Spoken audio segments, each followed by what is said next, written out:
أنا عارف إنك خلاص جبت آخرك. أنا عارف إنك خلاص تعبت ومش قادر. أنا عارف إنك وصلت لحالة من الضعف والخوف إن خبطة الباب بتفزعك، ووصلت لدرجة من الحزن إن مفيش حاجة بقت بتفرحك أو بتسعدك، ووصلت لحالة من القلق إن مفيش حاجة عادت بتطمنك. أنا جاي أقولك بقى النهاردة إنك بخير.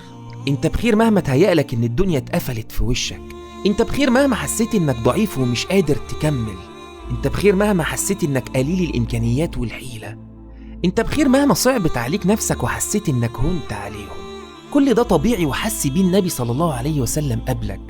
مش هو النبي صلى الله عليه وسلم اللي كان بيدعو يقول: اللهم إني أشكو إليك ضعف قوتي وقلة حيلتي وهواني على الناس، أنت رب المستضعفين وأنت ربي، إلى من تكلني. النبي كان بيشكي ضعفه وقلة حيلته وهوانه على الناس، نفس اللي انت بتحسه بالظبط. فقوم كده وصله بطولك واجمد، عشان لو وقعت محدش هيشيلك، وما تستناش حد يحس بيك. فقوم كده من جديد واستعن بالله وحده، فقليل عطاؤه ليك معجزات. وما تفكرش في ايه اللي فات وايه اللي ضاع، واعرف ان لحظة وجعك وتعبك اللي بتحس فيها انك خلاص تعبت ومش قادر، دي لحظة غالية قوي عند ربنا. فلحظة انكسارك وضعفك دي أفضل مادة خام تقربك من ربنا.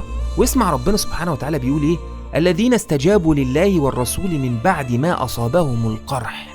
انت حاسس الكلمة؟ هو أصلا ربنا بيبتليك عشان يشوف ردة فعلك وبس، امتحان يعني، بالظبط كده. فأكرم لحظة ليك عند ربنا هي اللحظة اللي بتشكره فيها والدنيا ملطشة معاك. هي اللحظة اللي بتأدي فيها صلاتك والدنيا مكركبة حواليك. هي لحظة التسليم والرضا بعد حصول مكروه ليك. فعادي انك تسمع نفسك انك فيك جزء ضعيف، عادي. انت لا جواك طاقة ولا قوة مذهلة زي ما بيحاولوا يقنعوك. انت بشر وليك امكانيات ومحدودة جدا كمان.